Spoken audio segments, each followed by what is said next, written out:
Assalamualaikum warahmatullahi wabarakatuh. Perkenalkan, nama saya Carolina Picahyani. Saya mahasiswi semester 3 Universitas Juanda Bogor. Di sini saya akan mereview pertemuan kedua hukum pidana yang diampu oleh Ibu Profesor Dr. Haji Heni Nuraini SHMH dan Dr. M. Rendi Aridayandi SHMH. Di sini saya akan mereview tentang hukum pidana yang berjudul tindak pidana atau strafbar feit atau delik. Yang pertama, istilahnya adalah lebih banyak dipergunakan istilah tindak pidana dibanding perbuatan pidana, peristiwa pidana, pelanggaran pidana, dan lain-lain. Alasannya, yang pertama dari segi sosio-yuridis. Hampir semua perundang-undangan pidana menggunakan istilah TP atau tindak pidana. Yang kedua, semua instansi penegak hukum atau aparat menggunakan istilah TP. Yang ketiga, para mahasiswa mengikuti tradisi dan kebiasaan menggunakan istilah TP dibandingkan perbuatan pidana. Contohnya, yang pertama Undang-Undang Nomor 7 Tahun 1955 tentang TP Ekonomi. Yang kedua, Undang-Undang Nomor 35 Tahun 2009 tentang TP Narkotika. Yang ketiga, Undang-Undang Nomor 20 Tahun 2001 tentang TP Korupsi dan lain-lain. Yang kedua, pengertian tindak pidana merupakan pengertian yuridis yang berbeda dengan istilah kejahatan atau perbuatan jahat. Dilihat dari isinya, terdiri dari perbuatan pidana atau criminal act, pertanggungjawaban pidana atau criminal responsibility atau criminal liability. Terdapat pandangan yang memisahkan pengertian antara perbuatan pidana dan pertanggungjawaban pidana atau dualistis. Lalu pandangan yang menyatukan pengertian pidana dan pertanggungjawaban pidana atau monistis.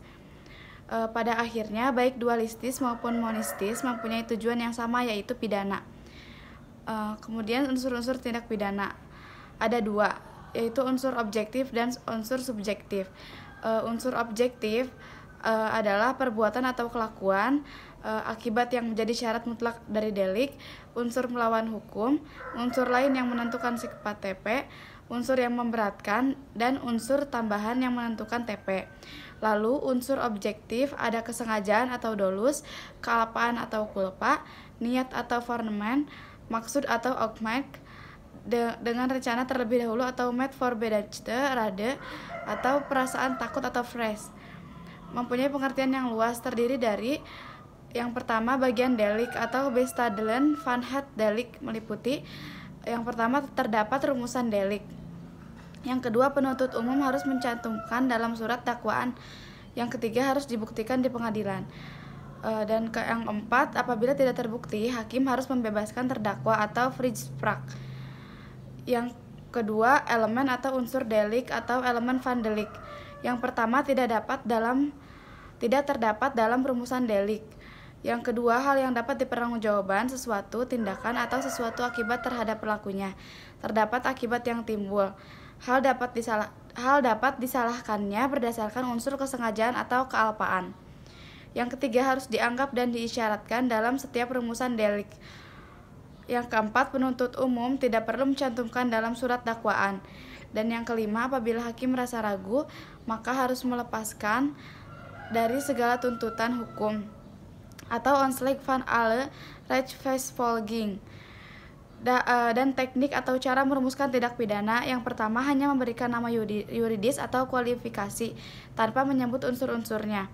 Misalnya pasal 351, 297, 184 KUHP. Yang kedua, hanya menentukan unsur-unsurnya tanpa memberikan kualifikasinya atau nama yuridisnya. Misalnya pasal 281, 305 KUHP. Yang ketiga, memberikan kualifikasi dan unsur-unsur serta nama yuridisnya. Misalnya pasal 362, 372, 378 KUHP. Lalu subjek tindak pidana hanya manusia untuk TP umum dan manusia dan korporasi untuk TP umum dan khusus. Lalu jenis-jenis tindak pidana. Yang pertama menurut KUHP. Yang pertama, kejahatan atau misdrijven. Buku 2 pasal 104 sampai 488 KUHP. Yang kedua, pelanggaran atau overtradingan, buku 3 pasal 489 sampai 569 KUHP. Yang pertama, perbedaan kejahatan dan pelanggaran menurut MVT didasarkan pada penilaian kuantitatif, yaitu kejahatan sanksinya lebih berat dibandingkan dengan sanksi pelanggaran.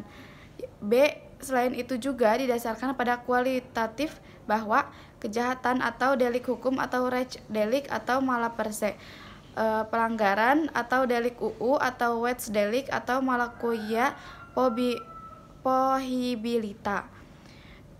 Dan yang terakhir, menurut doktrin, delik formil dan delik material, delik komisisionis, delik omisisionis, delik komisisionis, per omissionem commissa, delik dolus dan delik culpa, delik tunggal dan delik berganda, delik aduan dan bukan delik aduan, delik politik dan delik umum, delik khusus dan delik umum. Sekian dari saya, kurang lebihnya mohon maaf. Mohon maaf bila ada salah penyebutan.